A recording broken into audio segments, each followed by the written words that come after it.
Hello बच्चों, my name is Ramashankar Singh and you are watching my YouTube channel RS Physics Funda।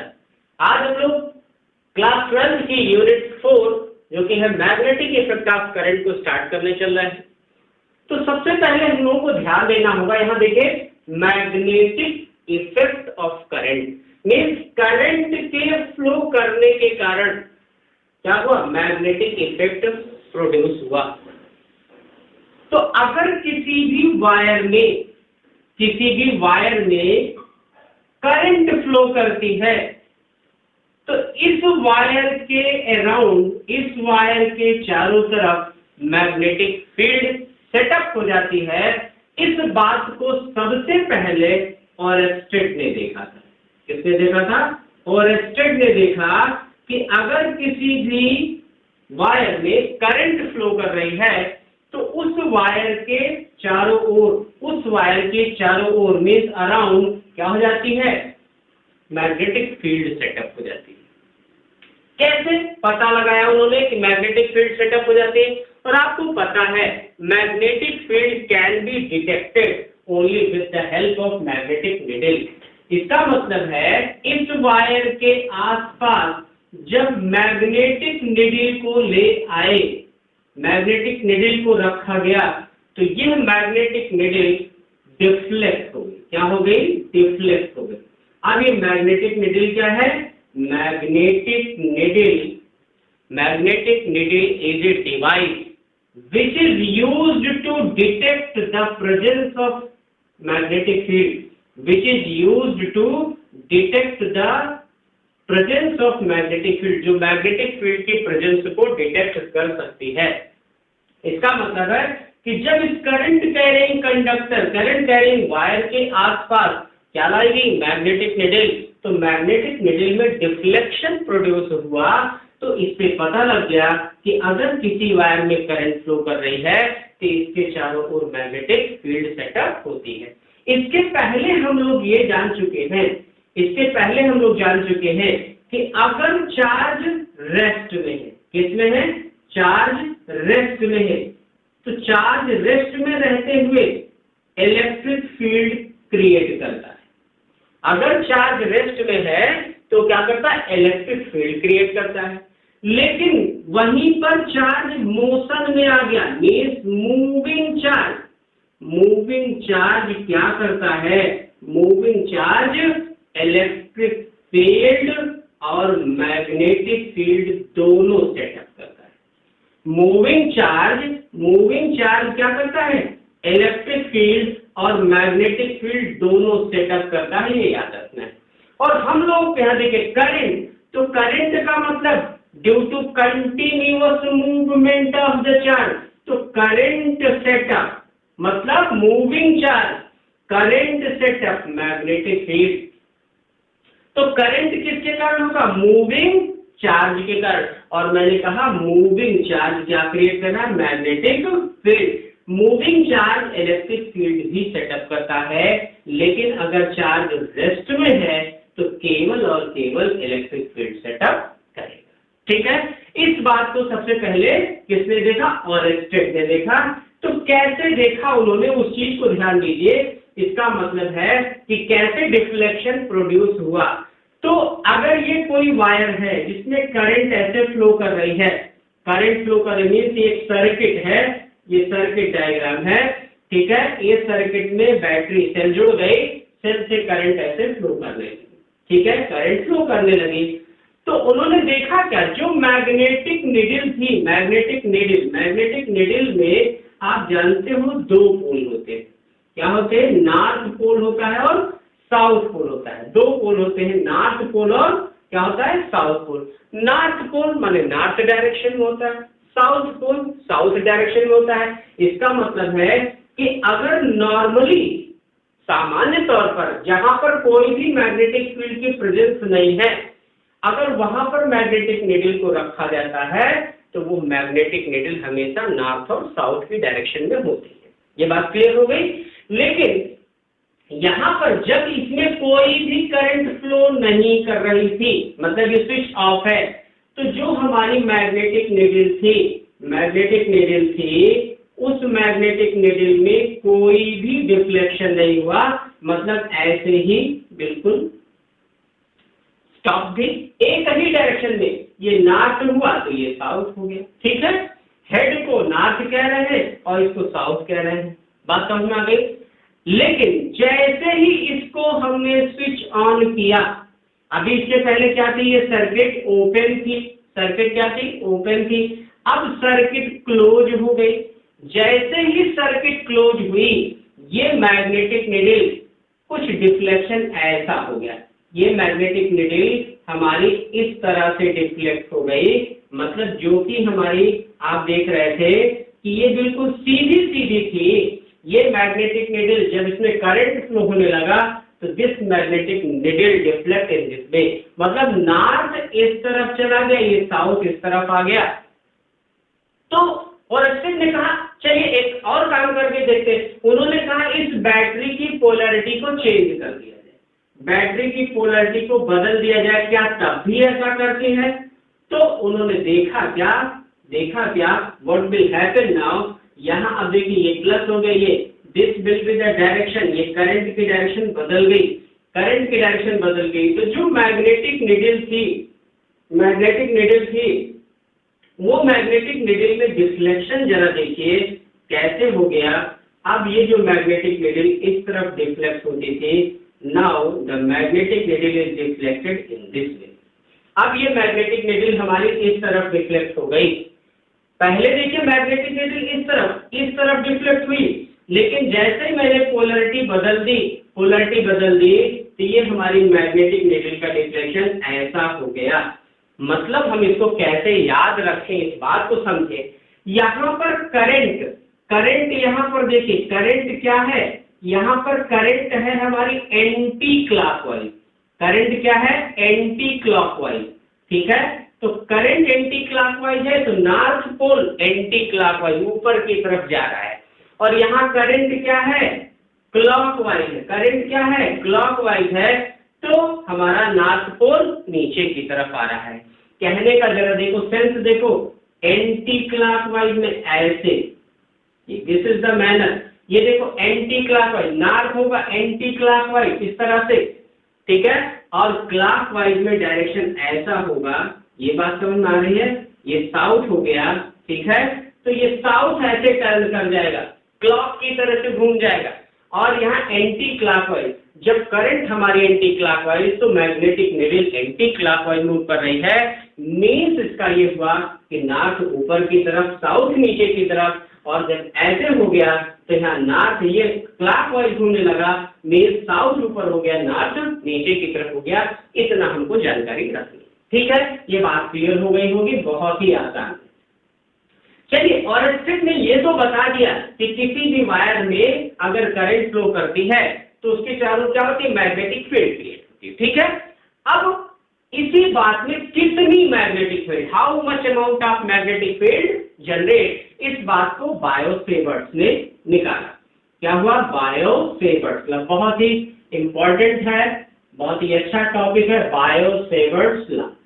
इन्होंने क्या देखा कि कितना, how much amount of magnetic field produce, तो जो मैग्नेटिक फील्ड प्रोड्यूस किया उन्होंने कहा किसी एक छोटे से, जैसे भाई देखो ये वायर आपका वायर है, इसमें तार में करंट फ्लो कर रही है, तो इस तार में जो करंट फ्लो कर रही है, इन्होंने कहा इतने छोटे से पोर्शन से कितनी मैग्नेटिक फील्ड जनरेट होगी।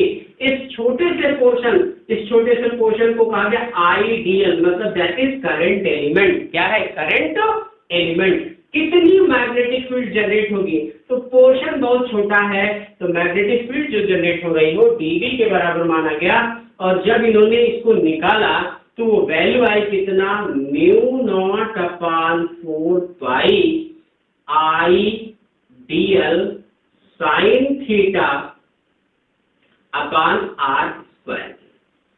सेंस क्या हुआ, मतलब क्या हुआ कि जो मैग्नेटिक फील्ड है डीबी है वो डायरेक्टली प्रोपोर्शनल हुआ करंट एलिमेंट के, किसके, करंट एलिमेंट को, ठीक है, करंट एलिमेंट के। इसका मतलब है करंट ज्यादा होगी तब भी मैग्नेटिक फील्ड ज्यादा होगी, और ये लेंथ ऑफ द वायर जितना बढ़ाएंगे उतना ही मैग्नेटिक फील्ड उतनी दूर बढ़ती चली जाएगी।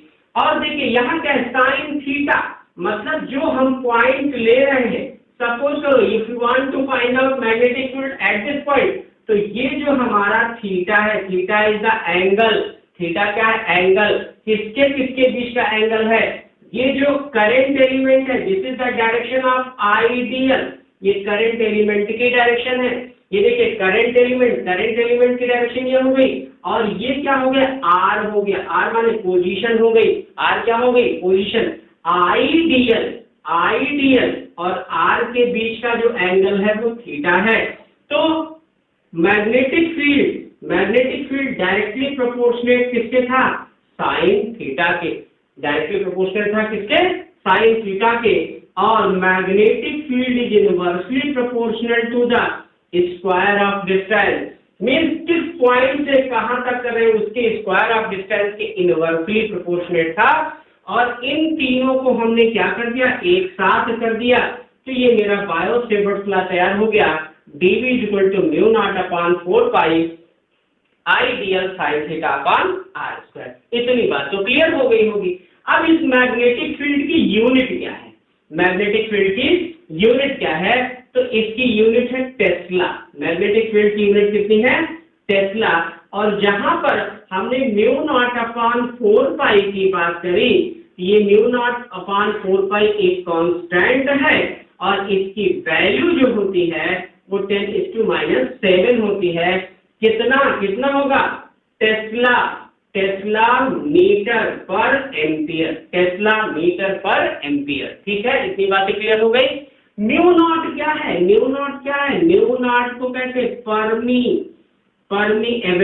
परमीएबिलिटी of free space, permeability of free space. ठीक है, इतनी बात समझ में आ गई।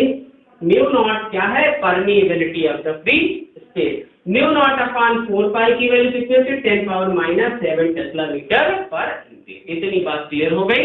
ठीक है, अब जरा देखिए डायरेक्शन क्या होगी, डायरेक्शन ऑफ मैग्नेटिक फील्ड, इसका मतलब है कि bio-Savart's law in vector form में बायो-सेवर्ट्स लॉ क्या होगा। तो यहाँ देखिए मैग्नेटिक फील्ड dv आपने लिखा μ0/4 pi I dl sin theta upon r square. जरा देखिए theta is the angle between I dl and r, तो यहाँ ऊपर तो r है ही नहीं, तो इसमें मैं एक काम कर देता हूँ, अभी आपको बिल्कुल समझ में आ जाएगा। आइडियल r sin थीटा लिख दे और अपॉन r³ कर दे, कोई टेंशन नहीं होना चाहिए, r कट जाएगा। अब जरा देखो यहाँ इस पूरे को आप क्या लिख सकते हो, अरे भाई a cross b is equal to ab sin theta होता है, और a की जगह आइडियल हो गया, b की जगह r हो गया, और sin थीटा आ गया। इसका मतलब है वेक्टर फॉर्म माने वेक्टर लग गया, क्या हो जाएगा, μ0/4 पाई आइडियल, ये वेक्टर है, cross r upon r³। This is the vector form of bio-Savart's law, this is the vector form of bio-Savart's law.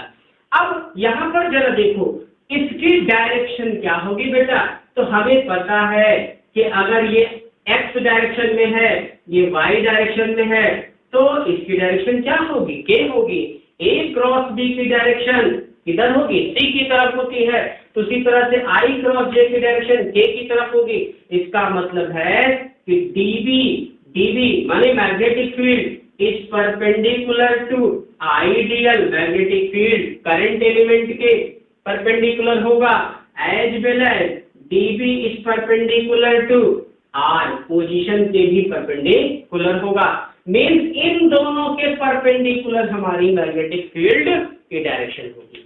Direction of magnetic field is always perpendicular to the current element and distance. Is it clear, ये बात समझ में आ गई। मतलब यहाँ से i cross j equal to k होता है, तो दो वेक्टर का क्रॉस प्रोडक्ट उसकी जो डायरेक्शन होती है वो तीसरी वेक्टर होती है, तो ये दो म्यूचुअली परपेंडिकुलर वेक्टर उनके डायरेक्शन उनके म्यूचुअली परपेंडिकुलर। इसका मतलब i k के perpendicular, j is also perpendicular to k। तो इन दिस मैनर आपने यहाँ देख लिया कि डायरेक्शन ऑफ मैग्नेटिक फील्ड किसके परपेंडिकुलर हुई। इतनी बातें समझ में आ गई। अब यहाँ से एक बहुत ही इंपॉर्टेंट क्वेश्चन, बहुत सिंपल और बहुत बहुत इंपॉर्टेंट क्वेश्चन आता है भैया। Find the dimension of mu naught epsilon not. ठीक है, बहुत ही सिंपल है, बशर्ते देखने में अब म्यू नॉट की डायमेंशन नहीं पता है, एप्सिलॉन नॉट की डायमेंशन नहीं पता है, तो यहाँ इसको निकालने के एक बहुत सिंपल तरीका है, उसको जरा देख लीजिए क्या है मैनर। तो यहाँ देखिए म्यू नॉट अपॉन 4 पाई, अभी जस्ट हमने कहा कितने के बराबर, 10⁻⁷ के इक्वल। और हम एक बात पहले ही जानते हैं, 1/4 pi epsilon naught that is equal to 9 × 10⁹। ये बात हम लोग जानते हैं। दोनों को डिवाइड कर दो, दोनों को क्या कर दो, डिवाइड कर दो। ठीक है, डिवाइड कर दोगे तो mu naught upon 4 pi into 1/4 pi epsilon not divide हो गया।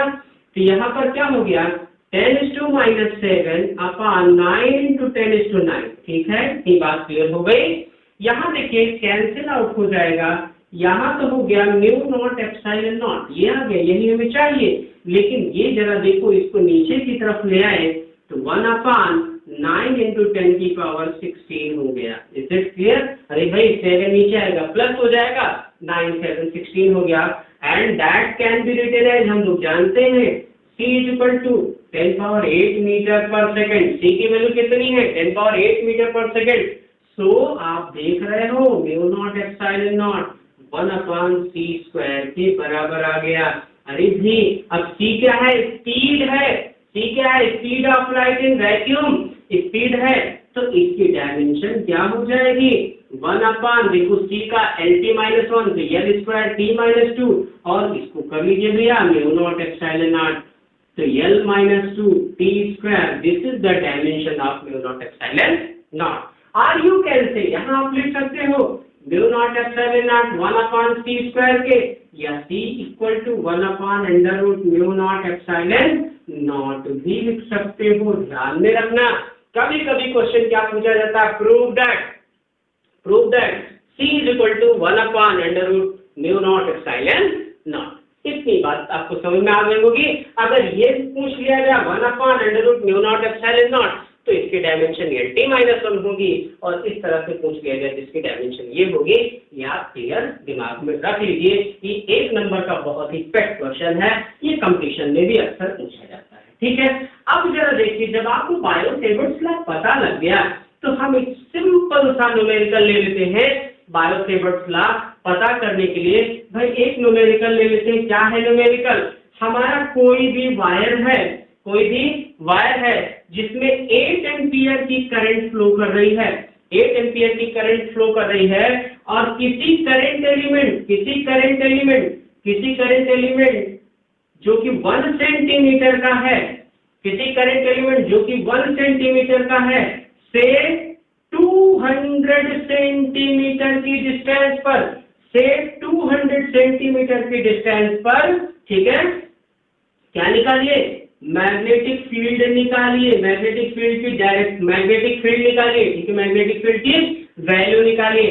One thing more is given there, ये current is flowing in north direction, current north direction में फ्लो कर रहा है, और जो ये पॉइंट है, ये जो पॉइंट है वो नॉर्थ ईस्ट डायरेक्शन में है। क्वेश्चन फिर से समझ लीजिए, ठीक है, 8 ampere current is flowing in north direction, 8 ampere current is flowing in north direction, ठीक है, find magnetic field in north east direction at 200 centimetre away from it, north east direction at 200 centimetre from it. जरा देखिए भाई, अब इसको हम लोगों ने बायो-सेवर्ट्स लॉ भी जस्ट पढ़ा, ये वायर था, करंट नॉर्थ की डायरेक्शन में फ्लो कर रही है, कितनी करंट, 8 एम्पियर की करंट फ्लो कर रही है। हमें कहना है जो वायर है, करंट एलिमेंट कितना, करंट एलिमेंट DL है, ये 1 सेंटीमीटर का है, इससे नॉर्थ ईस्ट डायरेक्शन में, देखो भैया ये ईस्ट हो गई, ये नॉर्थ हो गई, ये नॉर्थ ईस्ट डायरेक्शन में कितनी दूरी पर, 200 सेंटीमीटर की डिस्टेंस पर, क्या निकालना है, क्या निकालना है, मैग्नेटिक फील्ड। तो यहाँ पर देखो भैया मैग्नेटिक फील्ड का फार्मूला क्या है, म्यू नॉट अपॉन 4 पाई, म्यू नॉट अपॉन 4 पाई IDL sin theta upon r square. बात समझ में आ रही है। हमें क्या पता हो गया, अरे इसकी वैल्यू पता है, I की वैल्यू पता है 8 एम्पियर, DL की वैल्यू पता है 1 सेंटीमीटर, तो 1 सेंटीमीटर इसको मीटर में कर लो 10⁻² मीटर, और साइन थीटा, अब यहाँ बेटा देखो theta is the angle between current element ये है इससे पोजीशन की, तो यहाँ नॉर्थ ईस्ट माने 45, ये ध्यान देना नॉर्थ ईस्ट कह रहा है 45, तो यहाँ क्या हो गया साइन 45 डिग्री अपान क्या हो गया, अपान क्या हो गया भाई, क्या हो गया, यहाँ पर हम लोग देखें आर स्क्वायर, आर की वैल्यू 200, तो 2 × 10⁻, ठीक है 200 सेंटीमीटर को मीटर बना लो, ठीक है 2 मीटर का स्क्वायर कर लो भैया, क्लियर, इतनी बातें समझ में आ गई। अब यहाँ देखो तो क्या हो गया 10⁻7 × 8 × 10⁻² × 1/√2, यहाँ पर देखिए, ठीक है, और यहाँ क्या हो गया अपान 4 हो गया, 4 × 2 = 8, इसका मतलब इससे इसको कट कर दो भैया, तो √2 हो जाएगा × 10⁻9 हो गया टेस्ला, इतना समझ में आ गया। और √2 की वैल्यू हमको पता होती है, कितनी होती है भैया 1.41 × 10⁻9 Tesla. This is the direction of, this is the magnitude of magnetic field. इतनी बातें आपको समझ में आ गई होंगी, तो होप आशा करता हूँ कि आपने इसको पढ़ने में एंजॉय किया होगा। तो प्लीज अगर आपको अच्छा लगा हो तो मेरे चैनल को लाइक और सब्सक्राइब करिए।